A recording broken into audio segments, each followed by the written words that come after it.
I'm going to begin construction of this Banggood sourced FM radio. Now, I printed this page today. When I ordered the radio, you can see it cost a little more than $250 less than it does today. Shipping has not changed at $4.16. This is today's Banggood page. You can look it up by that. And if you want to do a screenshot or stop the screen, this is the description. And probably the most important sentence in here is this. Because unlike most Chinese kits sold on eBay, this one comes with, let me see here, a 14-page step-by-step instruction manual. Now, it has a bill of materials or a component list, and I think that they've missed some components. Now, this is a Word document, and I can edit it. And in fact, I have edited it to change some of the Chinglish. We all know what that means. But these are all the photographs from Banggood. I will make this available as a Word document, and I'll also put it into a PDF form to be linked below. You guys know how that works. Now, this is not a stereo radio, even though there's some places that show this. We'll take a look at the kit itself. What's that maybe worth to you? I'll probably divide this into segments, so there may be no segues. I may just cut it at a convenient location and then in part so and so. Following, I'll pick that up.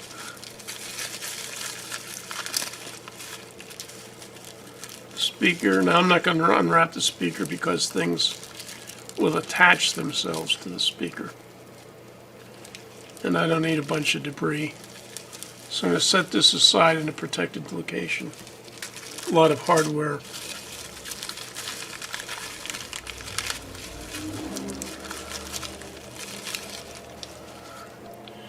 The case is either tan, the color shown here, or it's clear, when you achieve the clear case by tearing off the tan paper. And then we have a bag of components.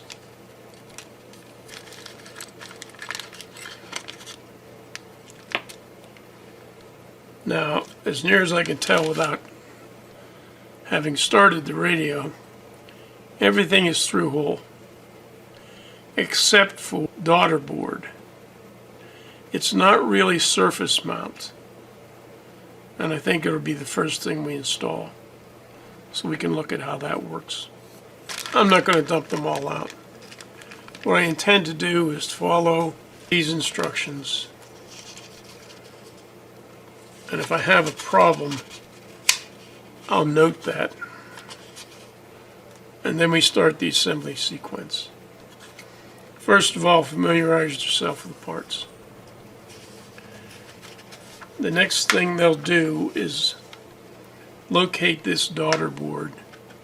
Here's a close-up of it. See, it's indicated by the red arrow. Here's a little bit bigger version of it. Here's a close-up of that little board. It's about a ½ an inch square. Well, it's slightly rectangular. And you see what's happened. They've made a dozen or so of these with a row of holes, piece after piece after piece. They plated the holes through, then they've trimmed it, they've cut it with a shear on the center line of the hole. So what we've got here is an edge, inlet, I guess you could call it, into the circuit board, and it's coated because it's a plated through hole. It was a plated through hole. And I think the assembly is referred to as this, a PL630. And this is fairly recent manufacture. A few surface mounted components. The board is cut out to receive the crystal. Crystal has 2 leads down here, and the case is tack soldered, and there's an integrated circuit on it. And the board itself has the outline of this thing. They called it an RDA 5807. Well, you situate it such as it's like this.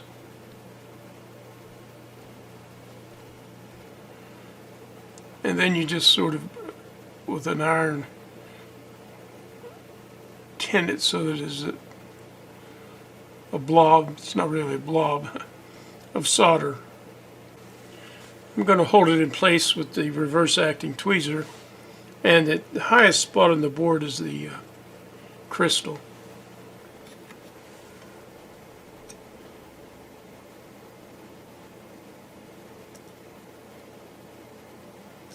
And that's all there is to it. I'm going to try to rotate it so I can get the opposite corner.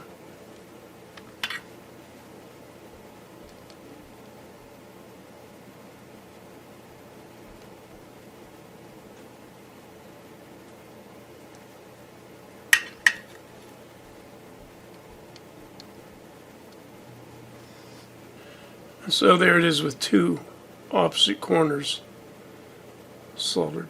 Now I've removed the tweezers, and I'll just do the remaining 8 joints.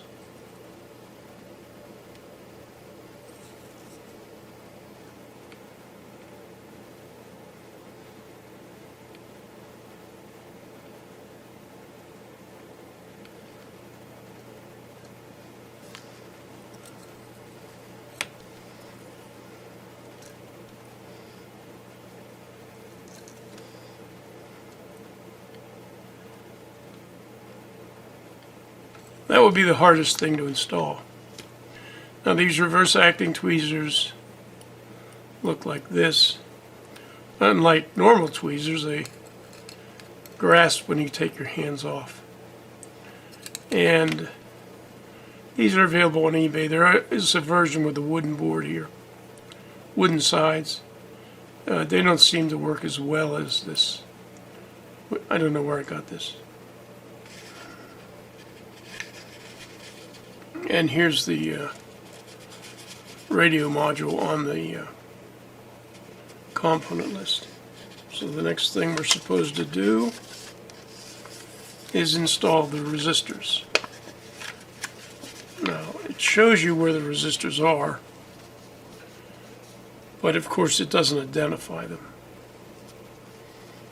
So let's get them all out and see what they look like. So I think we have all the resistors here. You can verify the value of the resistors with an ohmmeter or one of those little component testers. Something like this that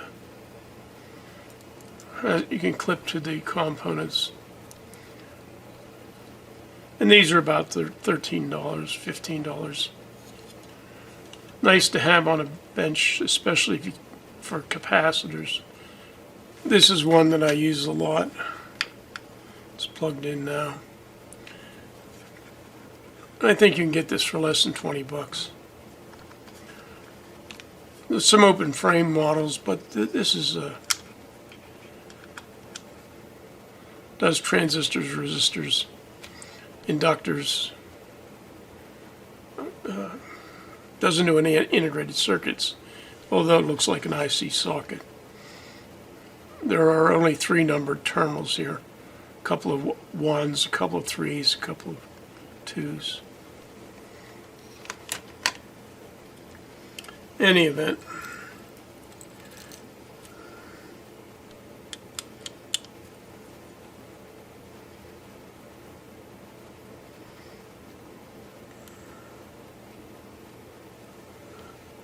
going to mark these. There are 4 1K resistors, 2 100 ohm resistors, and a single 10 ohm resistor. I'll probably just go ahead and put the color codes in here. These resistors are merely bent like that.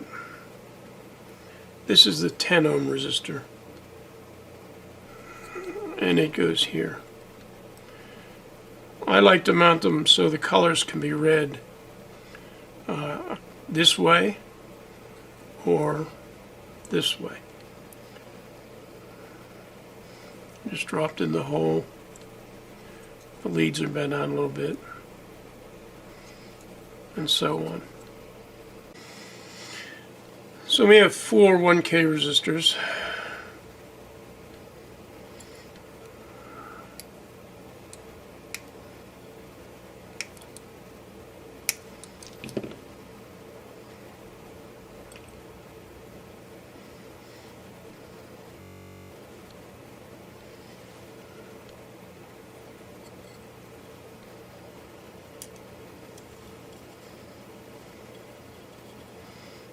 Now you notice the legs stick up from the resistors. I put these blocks on so I can set it down without bending the leads any more than I already bent them.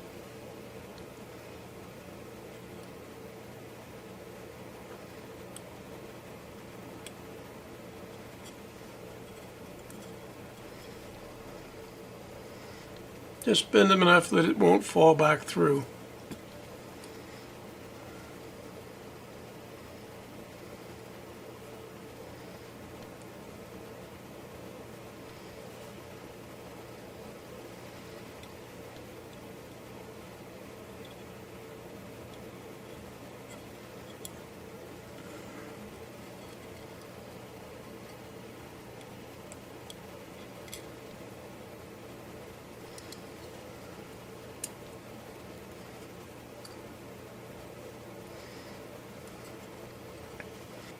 Now the color codes on a 1K resistor is brown, black, red. So starting from the left-hand ring, it's a brown, a black, and a red. And you see I've installed all these resistors so that they read, so to speak. And the one that's installed vertically reads brown, black, red. The remaining band is the tolerance, but a resistor never starts with gold. We'll do the 10K resistors next.